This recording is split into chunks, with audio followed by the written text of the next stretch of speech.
Yo,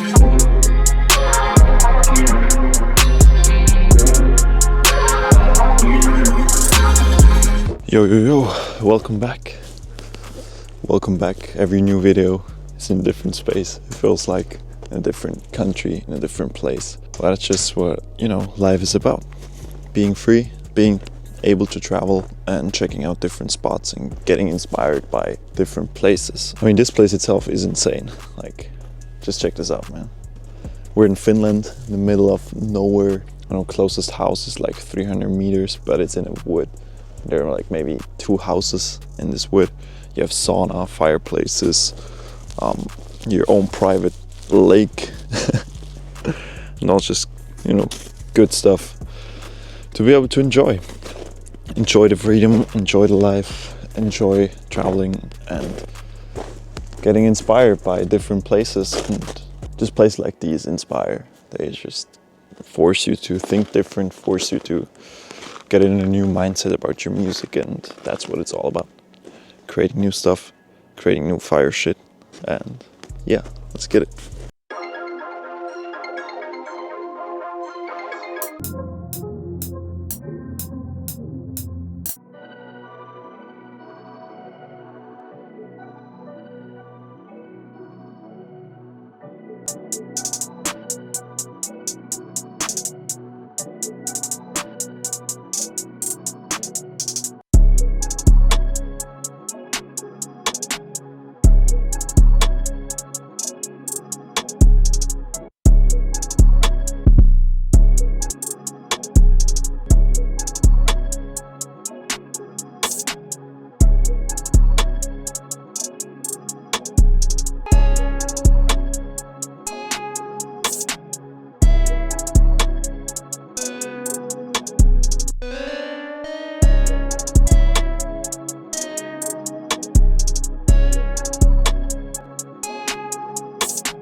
It's end of December right now, and it's always important to talk about goals at the end of the year, or pretty much at any time, but most people make goals at the end of the year.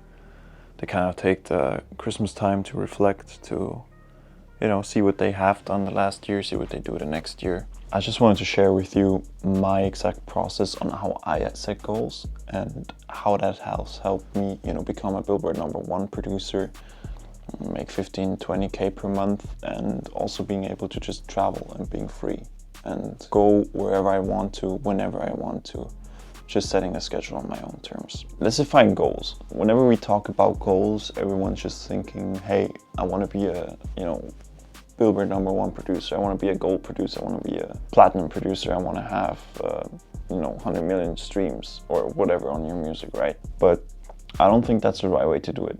Yes, step 1, set yourself a North Star. Hey, what do you want to do? Okay, I want to get 100 million streams. But let's say I'm at 55 now. So let's say I set the goal of 100 million streams. What if I only get to 95 million? Did I fail?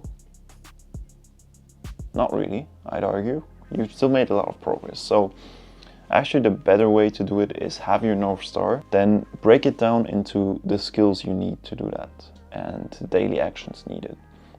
So in terms of getting to 100 million streams, the skills would be improve your networking, the skills would be, having actually the music that is up to par with that, and just the skill of building a brand or whatever route you want to take to get there. There's different routes, of course, right?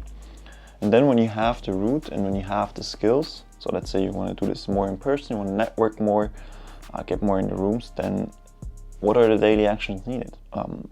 Sending DMs, DMing people, working with people, sending emails, those kind of things. And your weekly action would be once a week, go to a studio, meet new people, network, invite them to dinner, pay for their stuff. If you don't know what actions are required, the best thing you can do, or the best thing you can do in any life scenario, is getting mentors. Getting people who, maybe if you're just starting out, like for example, a big producer like Southside wouldn't be a good mentor to you because his come up has been 10 years ago, and we as humans, we forget everything. So if you're at 0 streams right now, a person with maybe 100 million, 200 million streams would be a great mentor to you, because they're just like a couple steps ahead, like 2-3 steps ahead, and they exactly know what steps they took from step 1, step 2 to step 3 to get where they are right now. So reach out to them, pay for a one-on-one session, maybe cost you $100, $200. So that's like step 1. Have your North Star goal, break it down into what skills do you need, and also what are the daily inputs to do it. Then schedule that out, create your action plan around it, and then just execute. Okay, step number 2 is actually creating a system that supports that. What environment do you need to be in? What are the people around you? Are they music producers as well? Do they believe the same things? Do they believe it's possible? Or are they just kind of your friends you've been always hanging around with? Like, you need to surround yourself, nothing against the people like that you hang out with. They have their place in your life as well.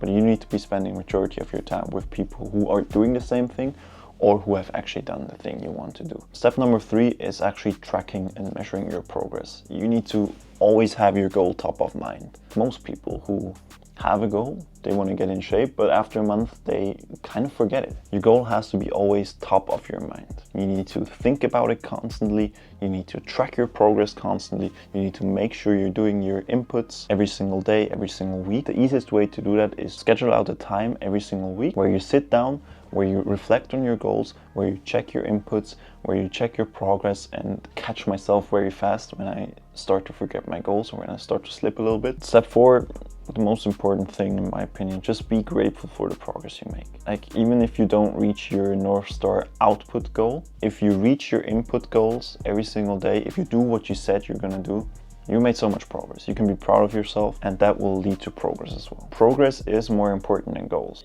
If you just have goals and you focus on goals and you maybe get 90% there, but you don't hit your goal, are you gonna be sad?